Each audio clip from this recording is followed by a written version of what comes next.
Welcome to प्रहार classes guys. मेरा नाम है चंदन त्रिपाठी और आज की वीडियो में हम लोग डिस्कस करने वाले हैं 27 दिसंबर के इम्पॉर्टेंट करंट अफेयर्स बूस्टर की वीडियो। 25 दिसंबर के जो करंट अफेयर्स बूस्टर की वीडियो थी उसको मैंने वीकली करंट अफेयर्स वाले में ही कवर कर दिया है, आप लोग देख लीजिएगा। चलिए इसके फटाफट हेडलाइन देख लेते हैं। स्पेन ने नया ट्रांसजेंडर कानून किया पारित। प्रधानमंत्री मोदी कर्नाटक में राष्ट्रीय युवा सम्मेलन का करेंगे उद्घाटन। अमेरिका यूक्रेन को अपनी पैट्रियट मिसाइल रक्षा प्रणाली प्रदान करेगा। KIFF ने में कुरा पोखिर सुनिए उरा और अपान एंट्री, ये UPON है, अपान एंट्री को सर्वश्रेष्ठ फिल्म पुरस्कार मिला है। इसके बाद शीतकालीन सत्र के दौरान राज्यसभा की उत्पादकता 102% दर्ज की गई है। किफ़ायती ग्रीन हाउसिंग का समर्थन करने के लिए IFC ने HDFC को $400 मिलियन की ऋण की मंजूरी दी है। इसके बाद फोर्ब्स सूची में PV सिंधु शीर्ष 25 सबसे अधिक कमाई करने वाली महिला एथलीटों में शामिल हैं। इसके बाद है केंद्रीय मंत्री पीयूष गोयल ने राइट टू रिपेयर पोर्टल का किया अनावरण। 26 दिसंबर को पहले वीर बाल दिवस का कार्यक्रम में शामिल होंगे प्रधानमंत्री मोदी। केंद्रीय मंत्री जितेंद्र सिंह ने नया प्रॉपर्टी पोर्टल EHRMS 2.0 लॉन्च किया है, ये भी आप लोग याद रखिएगा। इसके बाद मेन डिस्कशन हमारा शुरू होता है डेज एंड इवेंट्स का। सुशासन दिवस 25 दिसंबर को मनाया गया है। हमने इसको कई बार डिस्कस कर लिया है। तो 10वें प्रधानमंत्री अटल बिहारी वाजपेयी के जन्मदिवस पर ये मनाया गया है। इसके बाद इसे गवर्नेंस के माध्यम से सुशासन के नारे के साथ स्थापित किया गया था। कब? 2014 में नरेंद्र मोदी जी के द्वारा। इसके बाद नेशनल अफेयर्स की न्यूज़ में देखेंगे तो केंद्रीय मंत्री जितेंद्र सिंह ने एक नया प्रॉपर्टी पोर्टल EHRMS 2.0 लॉन्च किया है। अगर आप इस प्रॉपर्टी पोर्टल के बारे में जानना चाहते हैं तो सबसे पहले प्रॉपर्टी के बारे में जानिए। प्रॉपर्टी क्या है? प्रॉपर्टी कोई भी चीज़ है, कोई ऐसा गुण है जो आप गवर्नेंस में लगाते हैं। जैसे मान लीजिए आप कोई ऑफिसर हो गए, उस समय आपकी प्रॉबिलिटी चेक होती है। कैसे? कि आपकी इंटेलिजेंस, आपकी ऑनेस्टी और आपकी इंटीग्रिटी। ऑनेस्टी मतलब होता है आपकी ईमानदारी, इंटीग्रिटी मतलब होता है कि आप अपनी ईमानदारी के लिए कितना लड़ सकते हैं, वो टर्म होता है।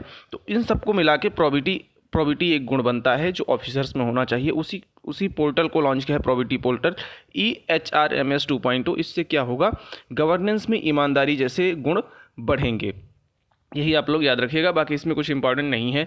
इसके बाद गवर्नमेंट पॉलिसीज एंड स्कीम्स के सीरीज में देखेंगे तो CCEA ने 2023 सीजन के लिए कोपरा के न्यूनतम समर्थन मूल्य में वृद्धि की है। तो 2-3 टर्म इसमें डिस्कस कर लेते हैं। CCEA क्या है?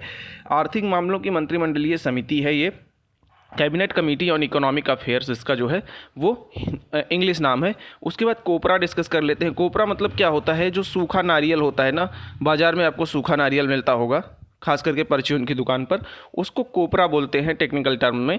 तो उसके लिए भी जो है न्यूनतम समर्थन मूल्य में वृद्धि की है। न्यूनतम समर्थन मूल्य का मतलब है MSP, मिनिमम सपोर्ट प्राइस। पहले अभी कितना कर दिया है 2023 के लिए?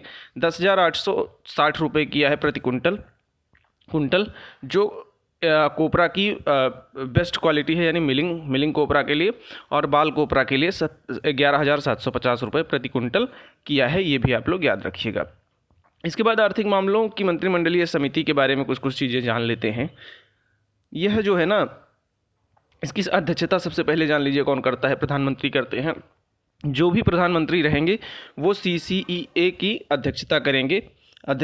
ये इसका मेन काम यही है कि MSP का निर्धारण करना। MSP का निर्धारण करना जो है वो CCEA का EA का काम है। इसके बाद MSP कितने फसलों के लिए दी जाती है? तो देखो यार, कहीं कहीं पर तो 23 माना है और कहीं कहीं पर 24 माना है। कहीं कहीं पर इन दोनों में ऑप्शन आ गया है। तो यूपी में तो बहुत सी जगहों पर 23 माना है पेपर में भी, और बहुत सी जगहों पर 24 भी माना है। तो आप लोग दोनों को याद रखिए, जो भी ऑप्शन में मिले उसको लगाइएगा। और अगर दोनों मिल जाता है तो भगवान भरोसे है, फिर तो आयोग जो कहेगा वही माना जाएगा। इसके बाद नेशनल अफेयर्स की अगली सीरीज में देखेंगे। प्रधानमंत्री मोदी कर्नाटक में राष्ट्रीय युवा सम्मेलन का करेंगे उद्घाटन। कर्नाटक में कहाँ होने वाला है ये राष्ट्रीय युवा सम्मेलन? जो वहाँ के जुड़वा शहर बसाए गए हैं ना, यानी हुबली और धारवाड़, वहाँ पर ये राष्ट्रीय युवा उत्सव आयोजित किया जा रहा है विवेकानंद जी के जन्मदिन के उपलक्ष्य में, यानी 12 जनवरी को ये आयोजित किया जाएगा। तो कर्नाटक के मुख्यमंत्री जो हैं बसवराज बोम्मई ने ये घोषणा की है कि प्रधानमंत्री मोदी जी वहाँ जाके उद्घाटन करेंगे राष्ट्रीय युवा उत्सव का। इसके बाद पुडुचेरी में मनाया गया था 25वां राष्ट्रीय युवा महोत्सव का आयोजन किया गया था।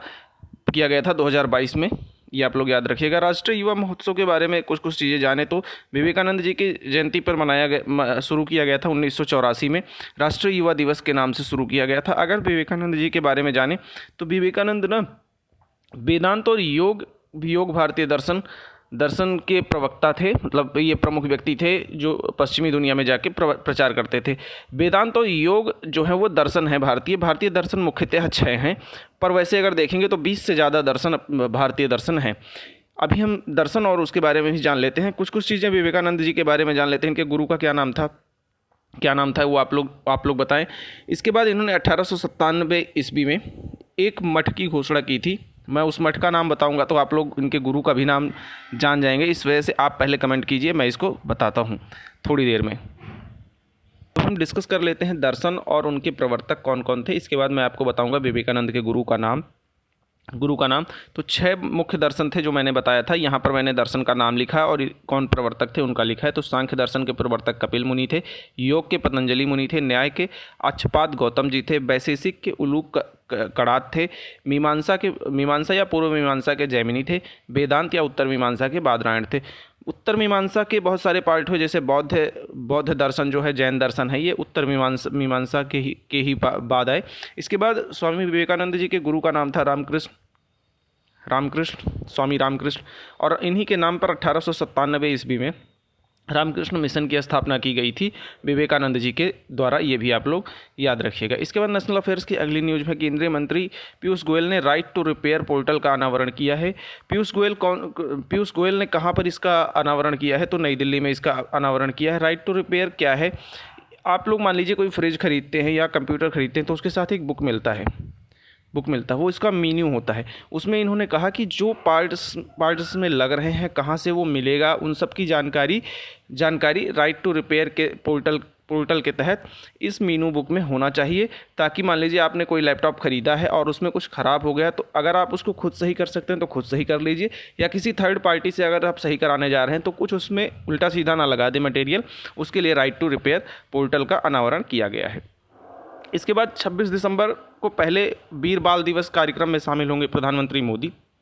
कहाँ पर ये वीर बाल दिवस मनाया जा रहा है? 26 दिसंबर को मनाया गया है major Dhyan Chand national stadium Delhi में मनाया गया है। क्यों मनाया गया है ये आप लोग जान लीजिए। श्री गुरु गोविंद सिंह जी जो थे सिख गुरुओं में, उनके पुत्रों में 3 पुत्रों को यानी साहिबजाद बाबा को, जोरावर सिंह और बाबा फतेह सिंह को मुगल शासन के द्वारा मृत्यु दंड दिया गया था। इसके बाद भी गुरु गोविंद सिंह जी ने इस्लाम धर्म को स्वीकार नहीं किया था, इसी वजह से ये वीर बाल दिवस मनाया जाता है। इन तीनों लोगों की शहादत को सेलिब्रेट करने के लिए मनाया जाता है। तो 26 दिसंबर को ये मनाया गया है। प्रधानमंत्री मोदी ने 2022 में प्रकाश पर्व के दौरान इस चीज़ की घोषणा की थी, इस दिवस की घोषणा की थी, ये भी आप लोग याद रखिएगा। इसके बाद अमेरिका यूक्रेन को अपनी पैट्रियट मिसाइल रक्षा प्रणाली देगा, फ्री में दे रहा है कि भैया ले लो और लड़ो रसिया से, ताकि तुम भी मिट जाओ और रसिया भी मिट जाए। ये जो यूक्रेन को ये मदद दे रहा है ना, $1.85 बिलियन की सहायता का हिस्सा है, इसके लिए वो कोई पैसा नहीं लेने वाला है। इसके बाद नेशनल अफेयर्स की न्यूज़ में देखेंगे तो शीतकालीन सत्र के दौरान राज्यसभा की उत्पादकता 102% तक दर्ज की गई।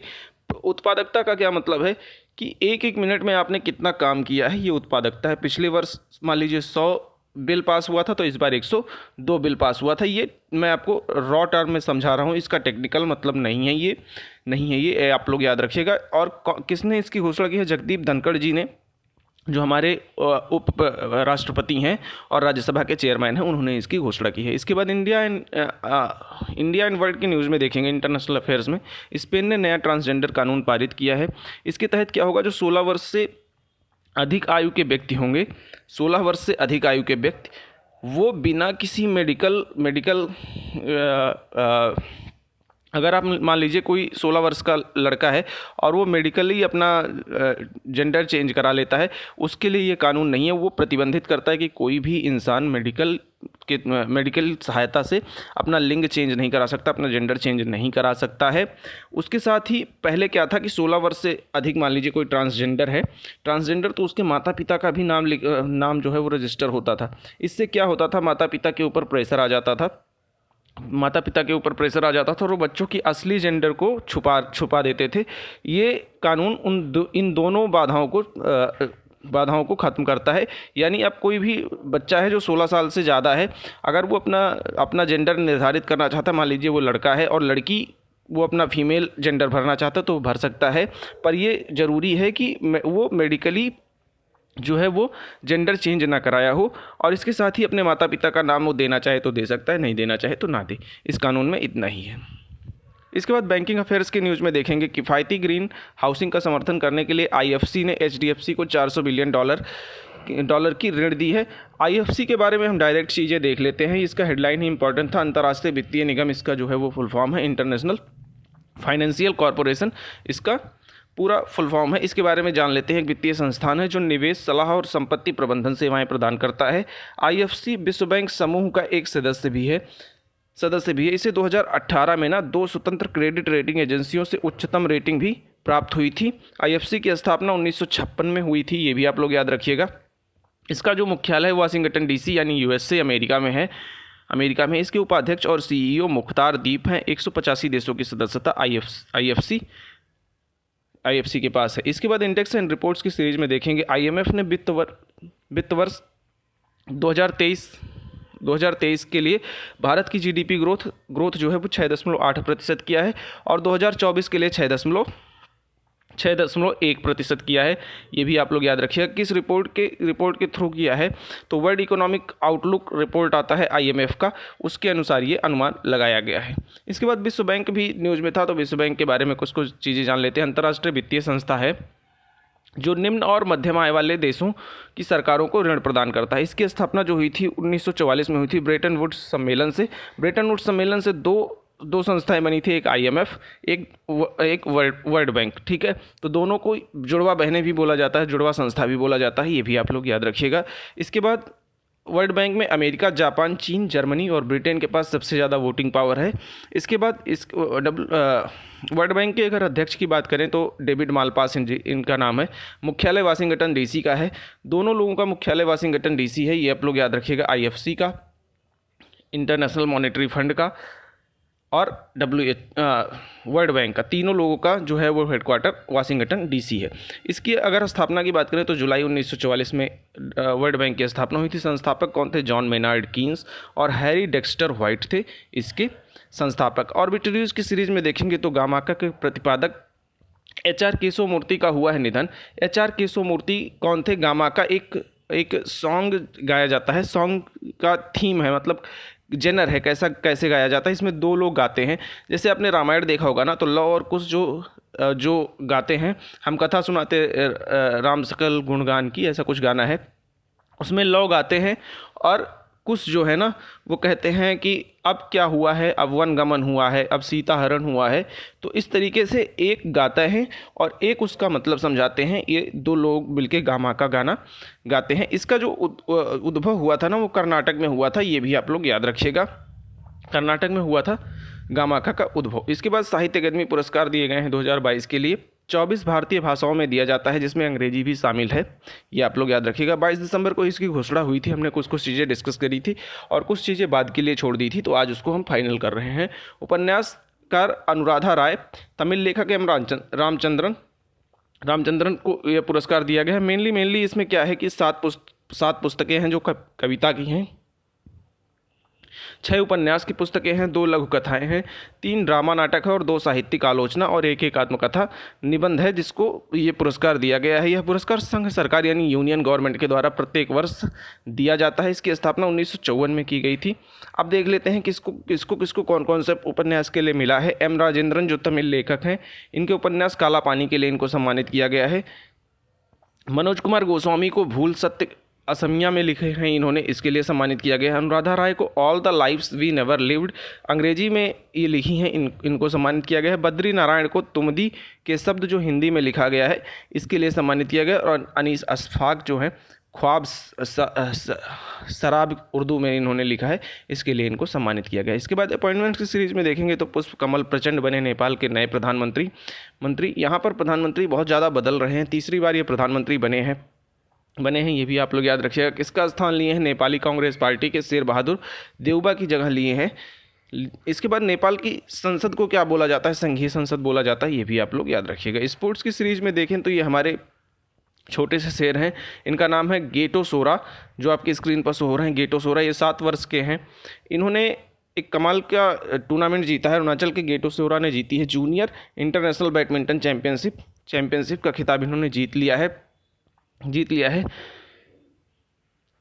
इसका अगर पूरा नाम देखेंगे तो top Ariana junior international badminton championship है, जो 19 से 23 दिसंबर तक कुआलालंपुर में आयोजित किया गया है। ये आप लोग याद रखिएगा।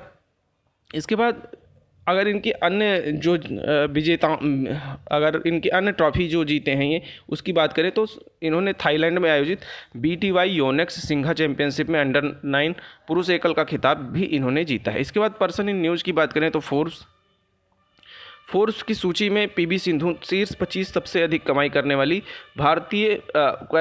महिला एथलीटों में है, और ऐसा मतलब मुकाम हासिल करने वाली ये अकेली भारतीय महिला एथलीट है।